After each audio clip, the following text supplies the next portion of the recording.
Okay, good morning, everyone. Welcome to this morning's edition to Serendipity Sunday.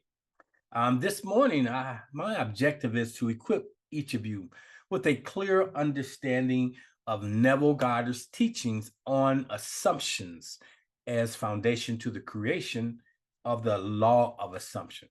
Also, I want to provide you with a practical guide and some steps for applying these principles to manifest your desired outcomes and create the life you desire. Assumptions is a key to mastery of life. Again, welcome everyone. I'm so excited that you've joined us here this morning as we dive into this profound teaching that I've prepared, on teaching that is influenced heavily by Neville Goddard. So today's session is about understanding the concept that assumptions are the foundation. They are critical to being understood when we talk about creation. It falls within the law of assumption. When we look at Neville Goddard's philosophy, we find that though it's very simple, it's incredibly transformative. Neville's philosophy, though it's simple, if you really grasp it, you'll find yourself having a level of mastery that you've yet to accomplish. What he does, he teaches is that the inner world, specifically the assumptions we hold, directly shapes our reality. Now, many of you know he talks about the power of the imagination. The imagination and the assuming or assumptions run on the same rail. Neville reminds us that man moves in a world that is nothing more or less than his consciousness objectified or pressed out. So let's begin by setting a shared intention this morning. So, right where you are, let's take a deep breath. Close your eyes, take a big breath in, hold that breath. Now exhale. One more breath. Big breath in through the nostrils. Hold it. Now release it. So let's agree to open our minds and our hearts this morning to this transformative wisdom and commit to practicing these principles in a way that will empower you and help you align for your highest and greatest good on this week. Yes, it's a practical teaching that you can take into this week, and if applied, you will begin to gain a level of mastery that will make life exciting when you have challenges, we have circumstances, situations that show up in your life. You will have a tool that you can use to really help you get through whatever you happen to be going through. So this morning, let's look at some of the core teachings. First of all, we want to start with the point that assumptions define our reality.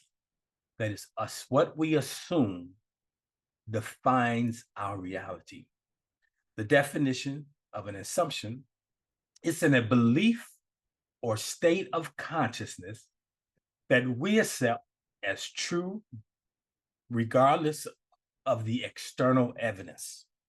Okay, so an assumption is basically a belief that or a state of being or a state of consciousness that we accept as true, regardless of external evidences. Now, we don't spend a lot of time even evaluating our assumptions. You may say, well, I don't really move through life with assumptions. Well, do you have beliefs? Assumptions held form into our beliefs, and our beliefs become what we experience. So behind every belief, there's an assumption. Behind every action, behind every decision, there's an assumption. So that's critical. Neville teaches us that the world around us acts as a mirror, reflecting our inner assumptions. He is known for saying man's chief delusion is his conviction that there are causes other than his own state of consciousness. Let me say that again. Neville says that man's chief delusion is his conviction that there are causes other than his own state of consciousness. The reality is there is not one effect or cause that is external to us. Everything comes from the inside out. Life is an inside game. And, many times people believe that things are happening to them, but the reality is things happen through us. So when we look at the law of assumption, it builds on this. If you assume something to be true and persist in that belief, it will manifest in your reality. Come on. It will manifest in your reality. Neville states, change your conception of yourself, and you will automatically change the world in which you live. Sometimes we want to change other people, we want to change things external to us, but if we begin to change that interaction from the inside out, the outside will change. Let me give you an example. If you assume you are always unlucky, you unconsciously align your actions and choices to fulfill that assumption. Or if you assume that you are always sick, or you assume that it's the flu season, I'm going to get the flu. Whatever you assume, an assumption held hardens into reality. Say that with me. An assumption held hardens into reality. Now, the assumption attracts the experiences that validate it. Well, in essence, what happens is whatever you assume, you resonate with. And whatever you resonate sends a signal, and that signal attracts the situations that the thing assumed will become your reality. Now, take a moment. I want you to think about one assumption you hold about yourself or your life. Okay. You can write it down or park it in your mind. I want you to reflect on how this assumption might be shaping your experience. Now, this is a lecture that I've given in the past in a seminar, and I would take time to allow the participants to write this down, but because we're doing it virtual, when you play this back, you can pause it at your leisure, and you can do this. And I would like you to take a minute for you to actually think about an assumption you hold, okay? This reflection is important because it helps you to identify the root of your experiences. Now, let's explore how to shift this assumption. So once you have an assumption, you want to learn how to shift it if that assumption does not serve your highest and greatest good. When we assume something, we put ourselves in a state of being. The word tells us whatever state you are in, that we should find ourselves being okay with it. So when you are creating a state, make sure it's a state that you're okay with. When you are creating a statement, okay? So when we talk about our states of being, look at the statements we're making. The statements we are making align with the assumptions we hold. If you believe that it's that time of the year where certain things manifest physically for you, there's an assumption. And guess what? Because you hold that assumption, it ultimately creates itself. Now, you may say, well, I've been doing this new thought thing, and I've been assuming, all things work out for me all the time. I assume that I walk in perfect and divine health. Now, you may consciously be holding that state, but you also got to know whether or not your conscious is holding that state. Your subconscious mind, as they call it. So it's not what you say as much as what you believe. So a lot of people are into this. I name it, I claim it, I speak it, and so it is. But at the same time, they're being derailed because they're not aware that there is a program that must align with what you say. Now, you say something enough, ultimately, it becomes a statement and it becomes your state of being, and it can derail or it can reset the program.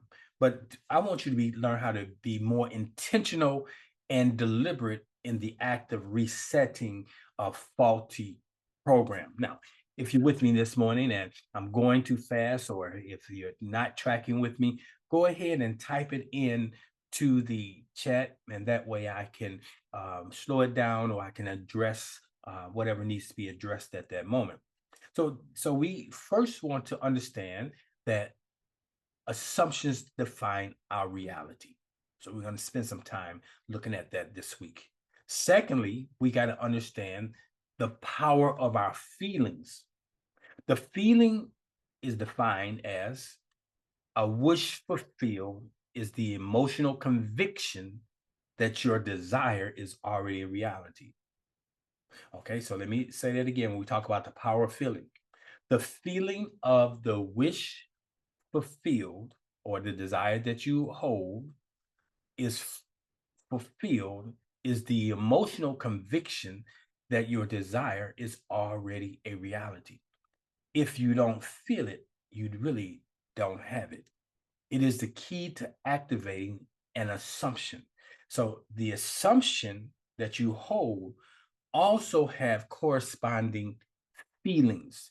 And if you hold an assumption and you are feeling fear, they're attached to one another.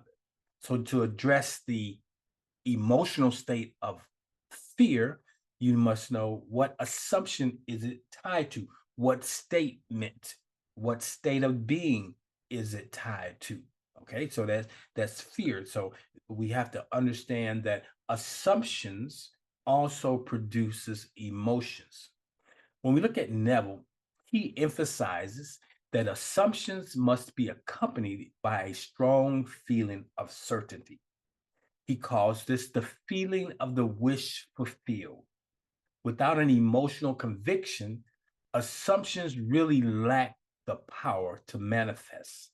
So we see that our uh, our emotions are critical to creation. Okay, as you are holding something in the state of imagination, you want to imagine it in a vivid way where you pull in your sensory, your sight, your sound, your smelling, all of that into it, so that it becomes so real that you feel it.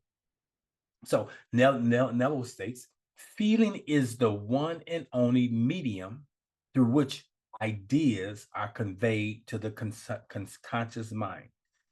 Okay, I mean to the subconscious mind. A feeling, our emotions, is the medium by which ideas reset the subconscious. Now, let's break this down. Feelings bring assumptions to life. Okay, you with me on that? Imagine planting a seed. The assumption is the seed, and your feeling is the water and the sunlight, which allows it to grow. So imagine that your assumption is the seed, and the feelings cultivate this seed.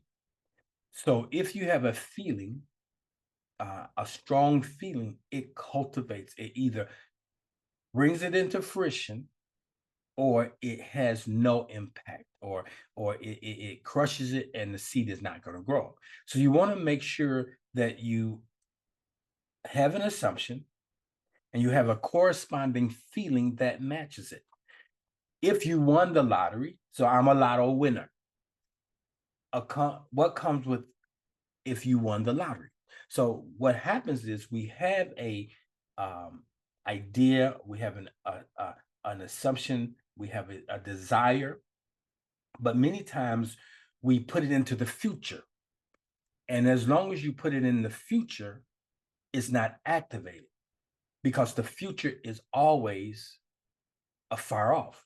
So you got to bring it into the present.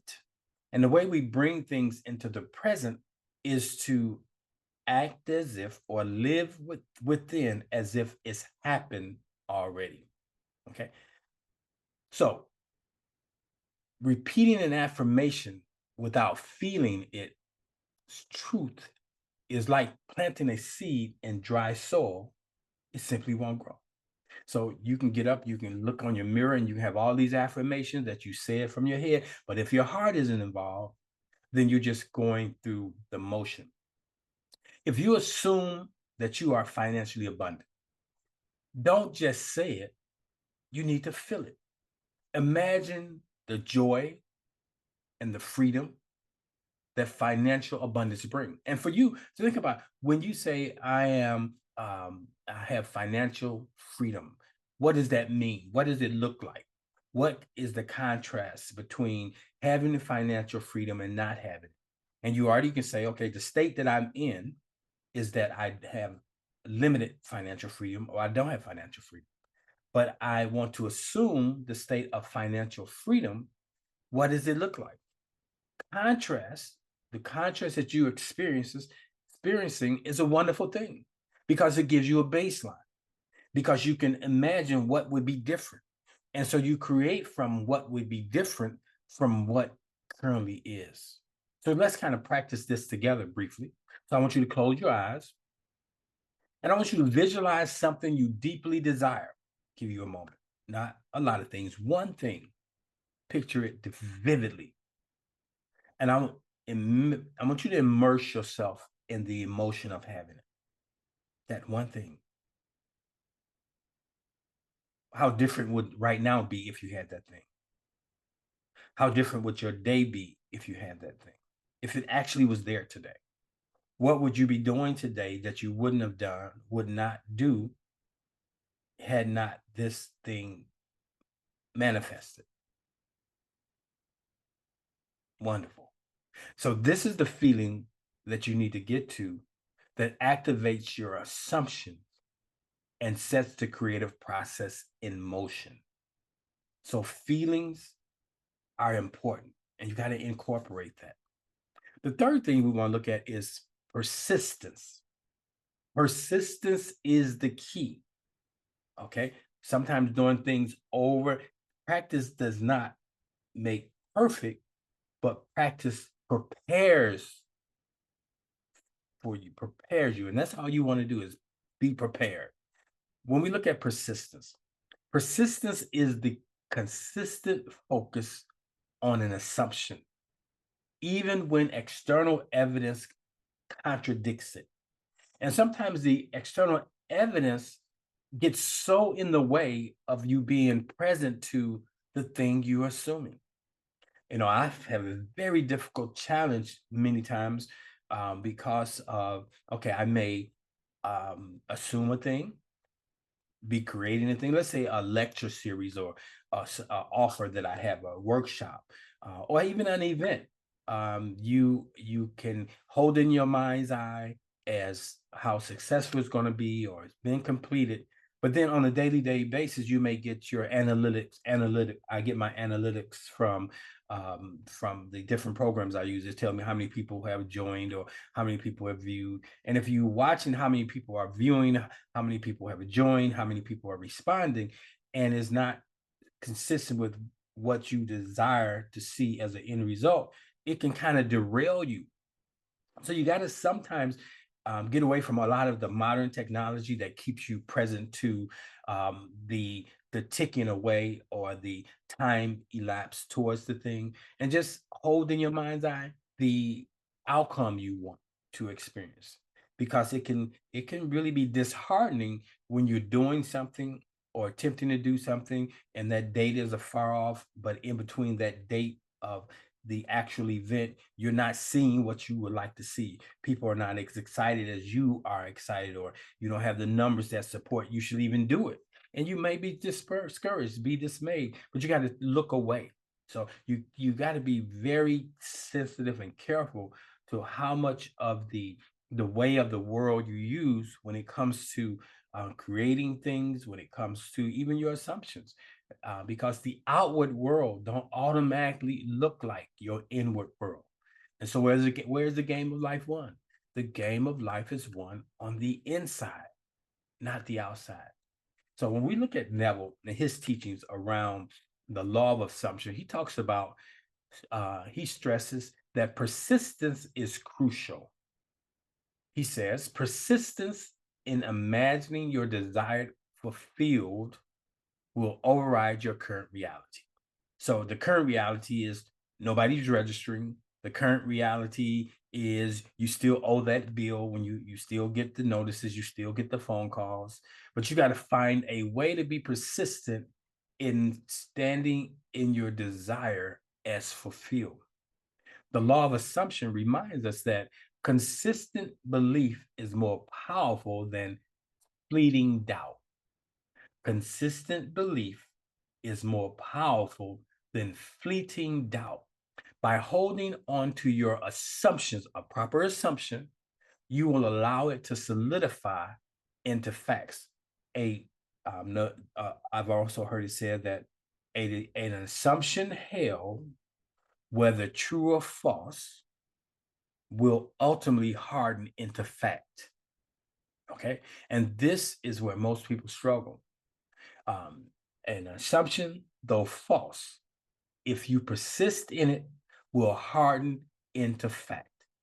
Okay, again, this is where most people that I've dealt with in a constant coaching situation around the law of creation, they struggle with this.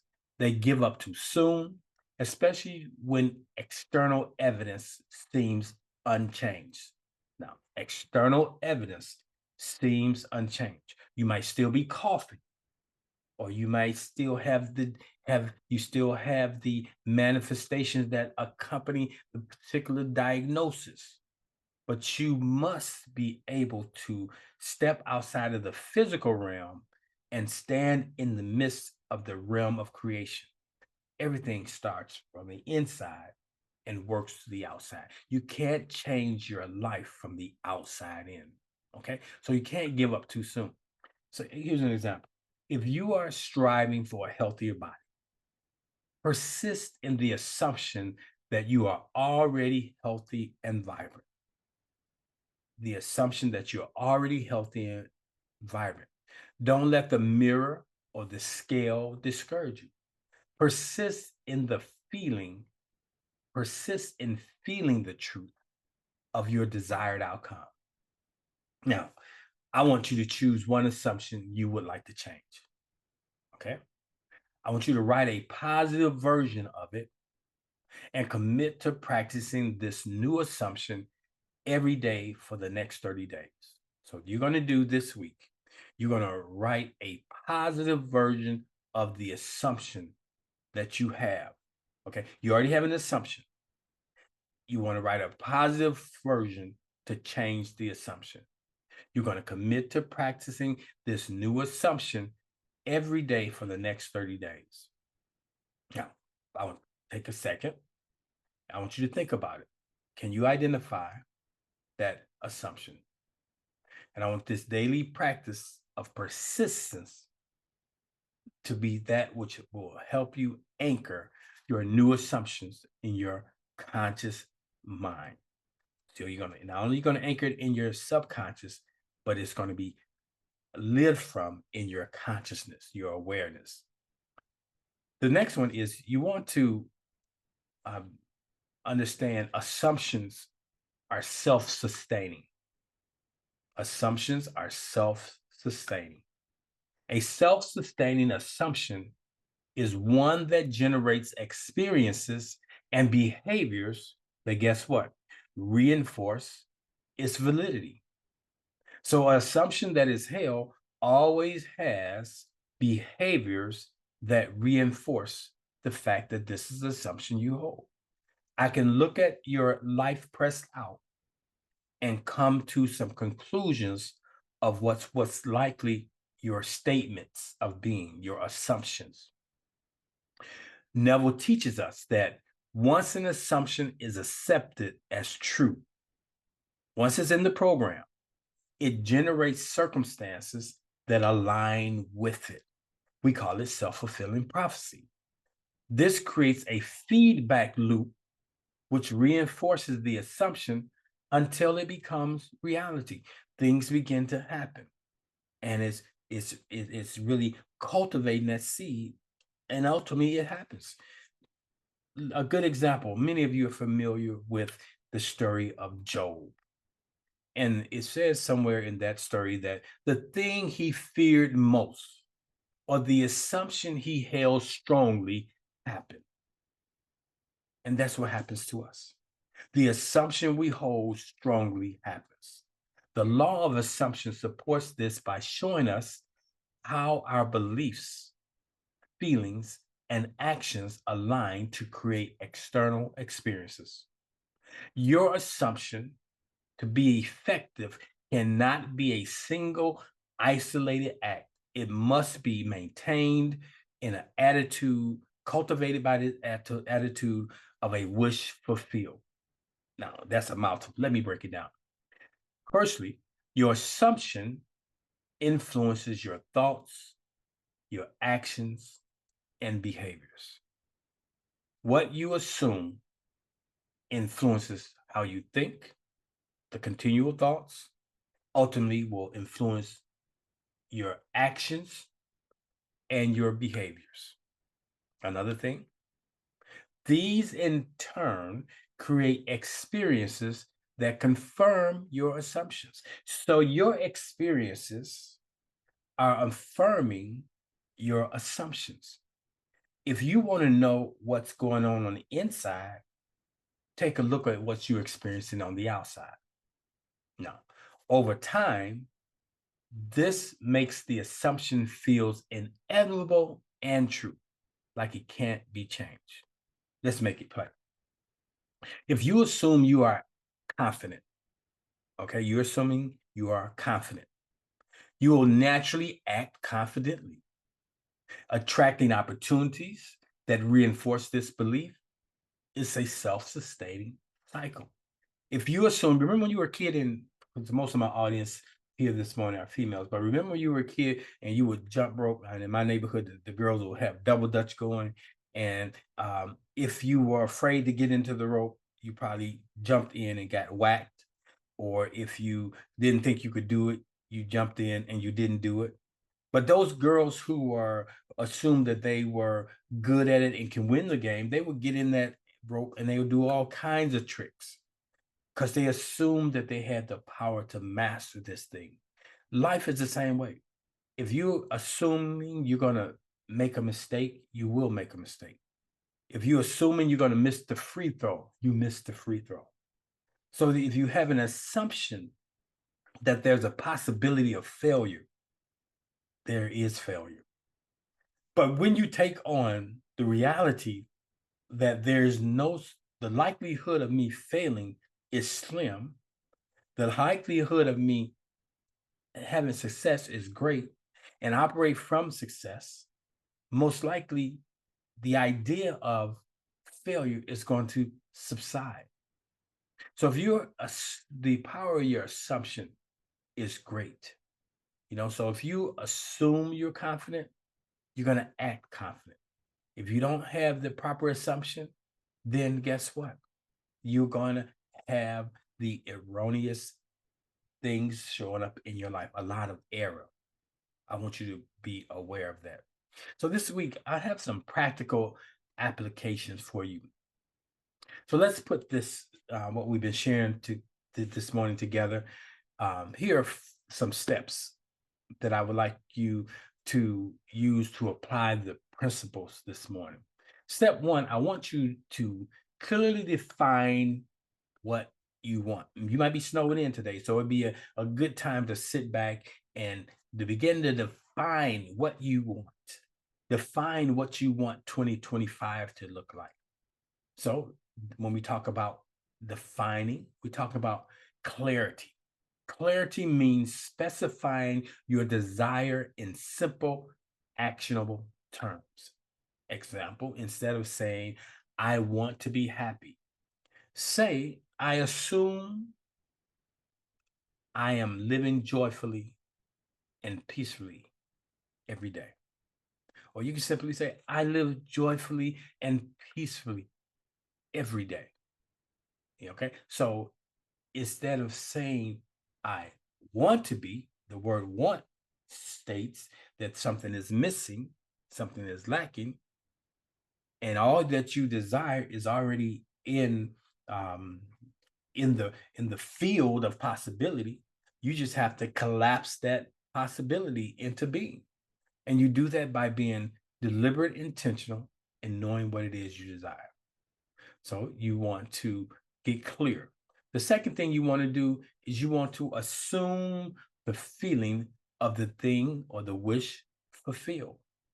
Here, what you're doing, you're spending time by closing your eyes, you're visualizing the desired outcome and feel as if it's already happened. Let's say you this year you want to get that, you want to land that optimal job. So you're clear what the optimal job is. You're clear on the natural steps you should, or the right action you should take by identifying the job, put it in the application. And then you can hold in your mind eye, you can hold in your imagination the interview. You can become familiar with what types of questions will be asked of you in that interview. And you can find those questions. And then you begin to respond accordingly. You see yourself sitting there in the group interview. You see in your mind's eye, you see yourself sitting at the head of the table, surrounded by that team that is interviewing you. You can see those who are smiling. You can see those who are attentive to you. You can see the nodding of the heads as you share your responses that are affirming that you're on track, you're on target. You can see yourself closing the interview out, shaking everybody's hand as you leave the room, opening the door, and the breath, the fresh air that hits you, that's behind you, and the feeling that you nailed it. So this is what you have to go through. You have to really imagine. Imagination is not child's play. A lot of times people use imagination as a game, but imagination changes the reality. Okay, don't allow reality to dictate what you imagine, but let what you imagine dictate the reality that you live. So you want to assume the feeling of the thing desired fulfilled.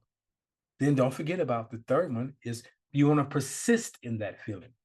You want to maintain the feeling when external circumstances seem unchanged. So example, you may have affirmation cards or well-crafted affirmation cards that when you see something that would give the appearance that there's been no change, you can affirm that thing. So you don't want to let that thing capture your attention, and then you go down that slippery slope of nothing is happening, or you begin to dig your seed up by saying, how much longer do I have?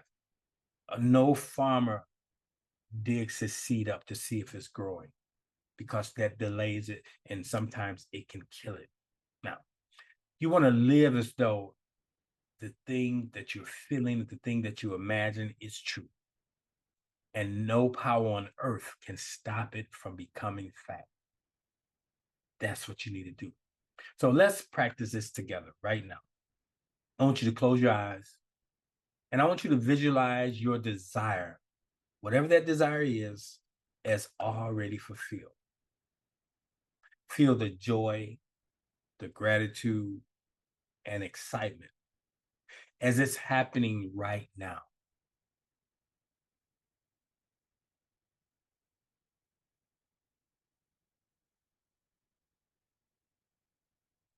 Okay.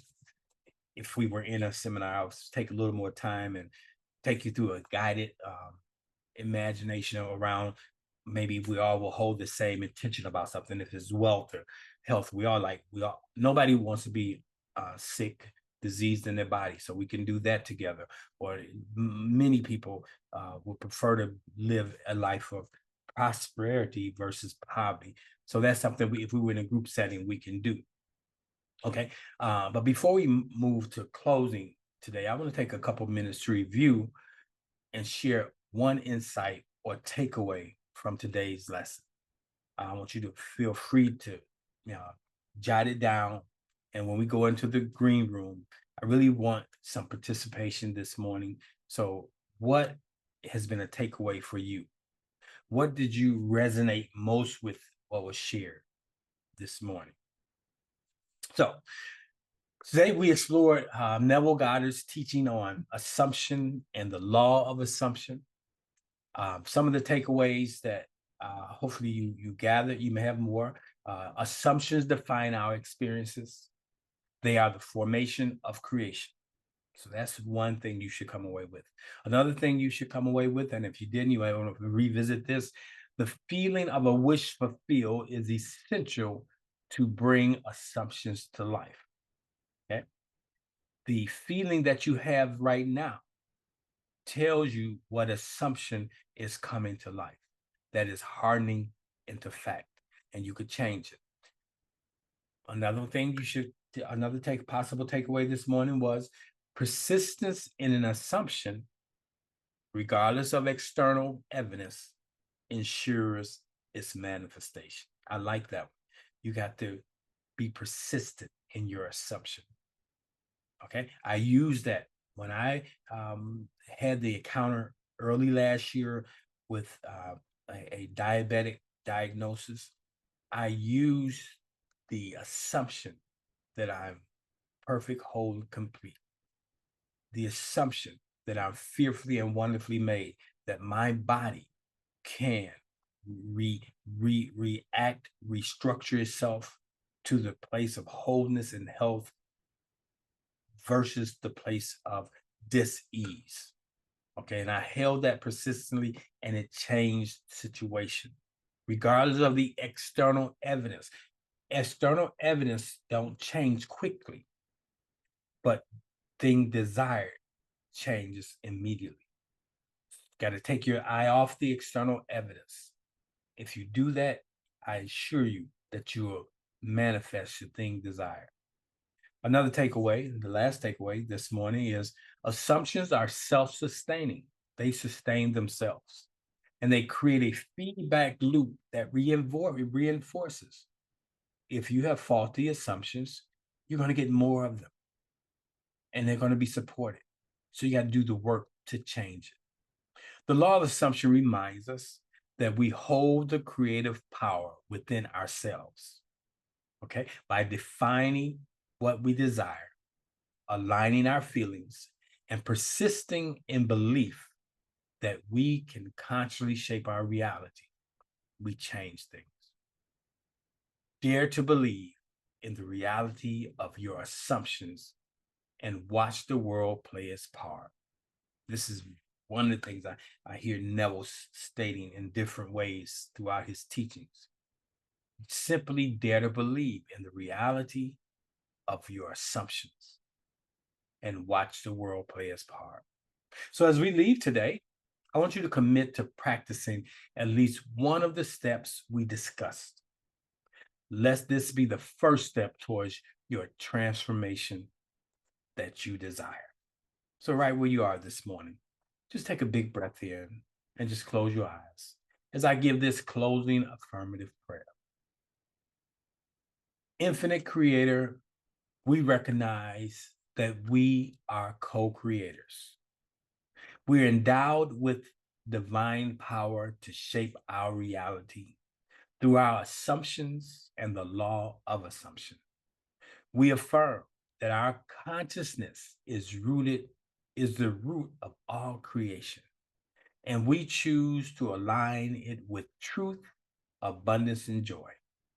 We release any assumptions that no longer serve our highest and greatest good.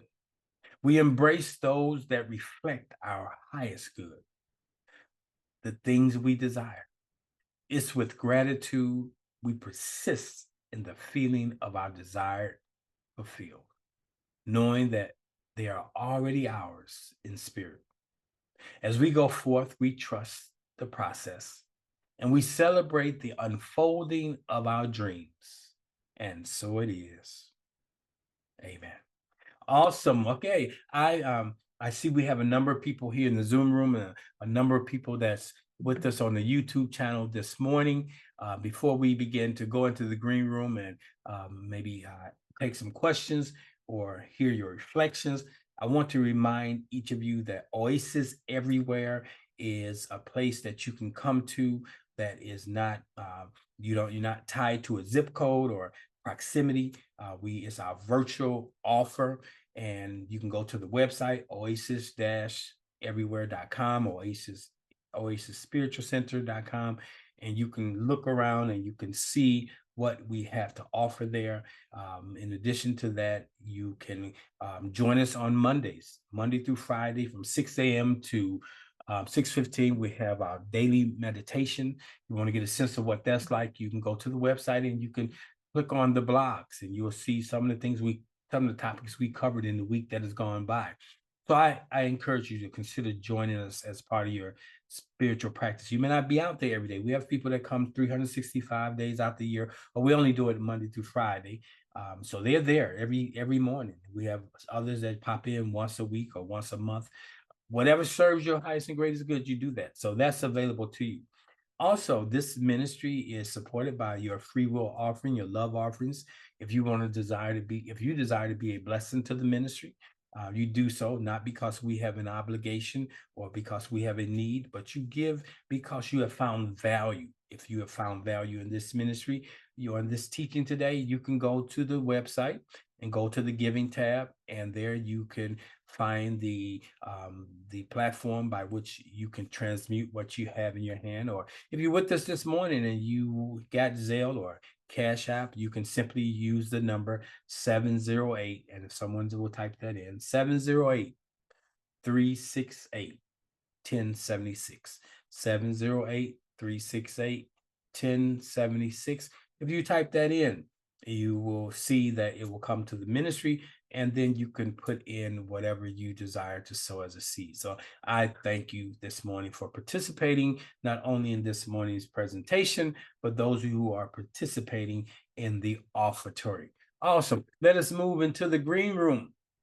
If those of you who have joined us this morning want to drop off, feel free to do so now. If you are with us this morning and you would like to stick around for the get down, you stick around for the conversation, feel free to do so. Okay, so the green room is open this morning. If you are with me this morning, you got a question, you got a concern, you got an aha moment that you would like to share, please do so. I'm going to look here in the chat and see if there was any comments that were made during the presentation. Someone says, can you give examples of being intentional with your assumptions? Okay, excellent. Genevieve, I don't know if I've covered it already, but I can give you an example. My assumption is that I am fearfully and wonderfully made. So I assume that I don't get sick. So the majority of my adult life, I have 90% greater of an expression of wholeness and health. I have had experiences. So sometimes when I get an experience that is reflective of maybe sickness or dis-ease attempting to make an inroad into my life, I immediately look at what have I been thinking, and most of what I've been thinking. If you're stressing, if I find myself in a lot of stress, then that is a seedbed for sickness and dis-ease to manifest. So I'm always mindful of trying to live stress-free. And when something does show up in my life, I don't assume it as a permanent state. My assumption is I'm fearfully and wonderfully made, and whatever I go through, I'll get through it. Meaning it's not a state of being that is formed. So I don't say I have a diagnosis. So that's a great example of having an assumption. If you say I am a diabetic, you have assumed the state. Okay, and the word says whatever state that you're in, be content. Okay, so when you have a statement that says I am sick, if you have a statement that says I am poor, then you are assuming the state. And the word says whatever state you're in, be content. Make sure what statement you make aligns with how you want to live. And now that's why you don't be complacent when you have a situation that is not what you desire. You don't be complacent. You change that thing. All right. So I hope that helped. So that is your the question is, can you give an example of it being intentional? So I'm deliberate and intentional. I make affirmations that go with that. I'm conscientious of, I'll say, it's not what I eat on the outside, but what am I eating on the inside. So that's important, that it's an inside diet, not an outside diet. But if you have an assumption that the outside diet is most important for your physical health, then that's what's happening. Okay. So we have to be very careful how much power you give to the things external to you. Some people give it to they say the health is in the vitamins, the health is in being a vegetarian, the health is in getting the proper protein in your body. So we ascribing health to external things, but I ascribe my health to internal things. And then I resonate with that internal frequency that will lead me to the right things to eat. And that's why I said there's nothing that you eat that is detrimental to you except the assumption you have with that. That's a whole nother conversation. Alan says persistence in assumption. That's right. You got to make sure you're assuming the things that you want to manifest. And if it's not the thing that you want to manifest, you gotta cease and desist from that persistent level of thinking. So it operates both ways. Thanks, Cheryl, for dropping that. So as we prepare to close this morning, I want to remind you that an assumption held, whether true or false, hardens into. You have a wonderful day, and